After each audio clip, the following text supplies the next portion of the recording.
Good afternoon. Welcome back. Another day, another Drag Race Down Under interview. Season 3 is just around the corner on July 28th. It is kicking off on Stan Australia, and we have Queens Aplenty.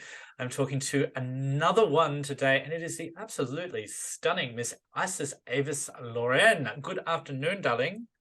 Good afternoon, Michael. How you doing today?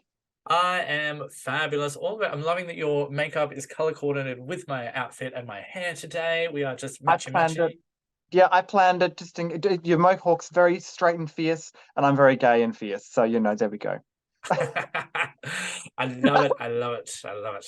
Um, you are on the third season of Drag Race Down Under. Was this your first time applying for the show? It wasn't actually. I applied for the first one. Well, I was interviewed for the first one. I didn't get on, but probably a good thing because I think this time round I am more galvanized and experienced, shall we say, to try my hand at this one. So it was my second time technically, but I auditioned my first time for this one. Yeah. And now you have all of hindsight to look back on, see what's been done right, see what's been done wrong, and see what you Exactly, exactly. So looking back on the other two seasons, what was the number one thing you thought you were going to come in and do differently for this season? Oh wow. I don't really think there's much to do differently. Drag Race is a wonderful and beautiful thing. I was just going to bring my flavor to it, how I see the world, my perspective. Drag Race, we've got many iterations now, and to be able to do my drag and just experience it the way I would do it was my sort of like modus operandi. I just like I'm going to be me and do me and have fun and go for it. Just enjoy the process. Yeah, it's just a personal situation, really. No, absolutely. And now, speaking of being you, I see that you've taken out an award for your sewing skills as a best costumier. Does that mean that was one of your strengths you were relying on going into the show? Looking forward to a potential design challenge if it arose? Yes, most definitely. I have been sewing for over 10 years now, maybe close to 15 years. And so it's a very strong skill set that I have, as well as designing and creating all types of outfits and costumes and fashion. So I was very confident in what I can do in those areas. So I was very excited to try my hand at whatever design challenge arose my way, which is uh, yeah, just exciting. I had a great time. Well, hopefully we'll see one arise. I mean, they usually do, so we'll cross our fingers and see what happens. Let's hope so. Now, from your best, what was it that you went in going, oh, I'm not so confident in this. Please don't make this challenge come up. That will be my undoing. Was there anything you were really freaking out about?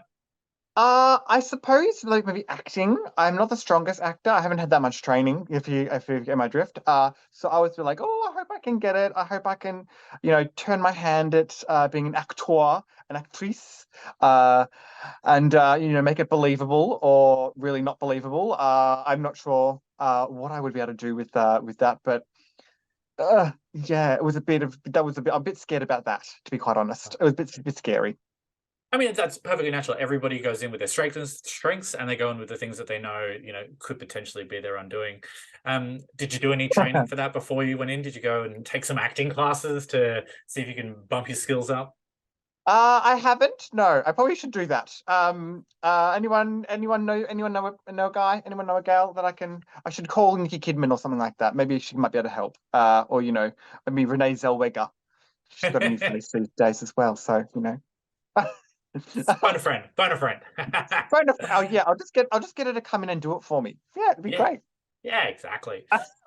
She's around. Now, speaking of friends, it's a little bit of history repeating. In this season, we have yourself, we have the gorgeous Miss Bumper Love, who I've spoken to already, and we have Miss Ashley Madison. Now, the three of you all have a particular, very familiar connection outside of the show. Can you tell me what that is? Yes. Yes, we do. We do. We all work at the same venue. It's called Redwall Drag Cabaret, and it is a wonderful place where we can have a wonderful time doing shows, hosting, being tray gay, as I like to say, to wonderful audiences who come and see us Friday and Saturday nights. It's wonderful. It's gorgeous. I love doing it there. We have shows upon shows with a whole lot of girls, and we all came through there. It's Bumpers venue, and I've been working there since its opening 6 years ago. And Ashley's been working there as well. She was even the manager there for a minute. I've just been the lead show girl, I like to say. But Bumpers made a wonderful and uh, really heart-touching. Well, it's like a home almost. A second home that I've been able to sort of be there and grow within, and really, excel in my drag. Yeah, we all know each other from there. So it's a wonderful place. It's a wonderful place. Now that must be a problem because it sounds really lovey, really friendly. You've got your family there, and then you have to walk into the Drag Race workroom with them. And do you throw them the pearls on the stage to trip them over, or are you gonna hold back? What was your feelings around having to compete with these people you're obviously very close to? Yes, look, we worked together quite closely, and it did. I had something in my brain go, "Oh, there's a conflict of interest here. Am I going to be able to come back to my job after this?" Uh, but I sort of thought, well, look, we're all in the same position. We all wanted the crown. Uh, we're going to do things as everything for us as we need to. And if a problem arises, we'll deal with it then. If it doesn't, great. So I'm going in with that mindset. It's tricky to sort of balance that work and that personal situation. But push comes to shove, we all want the crown. We all want the title of Australia's next drag superstar. Sorry, Down Under's next drag superstar. So it's tricky. But girls got to do what a girl's got to do.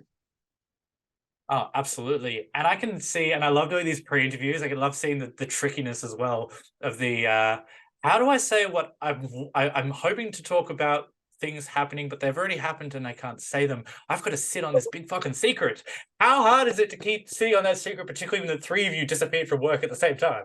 Yes, it's very tricky to tiptoe around the situations. I must grant you. But we do our best. We do our best, and we're all family, and I think we really felt that on the season two that we're all sisters, and we're all in it to win it.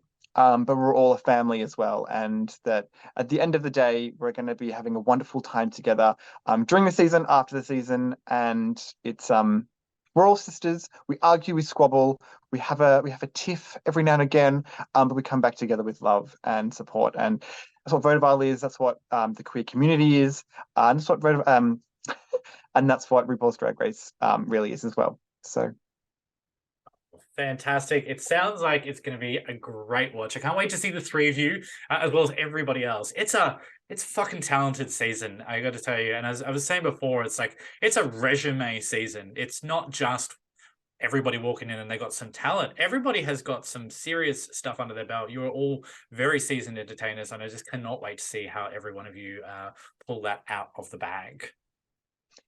I agree with you completely. All of us have a huge amount of talent under our belts, experience to boot, and we've all got something to bring to the table that really, well, bring to the race, I should say, that really is exciting. And everyone's got their own perspective. It's going to be wonderful. I cannot wait for everyone to watch. I can't wait to watch myself. It's going to be fucking great. Going to be great. I love it because you haven't even seen it yet, and neither have we, and I can't I know, wait. right? Oh. It's going to be so exciting, and you're going to tune in with me. We're all going to be tuning in on July 28th, only exclusively on Stan Australia for RuPaul's Drag Race Down Under. My guest today has been Avis Loren, and you will see her on the brand new season of RuPaul's Drag Race Down Under, Season 3. Thank you very much for joining me, darling.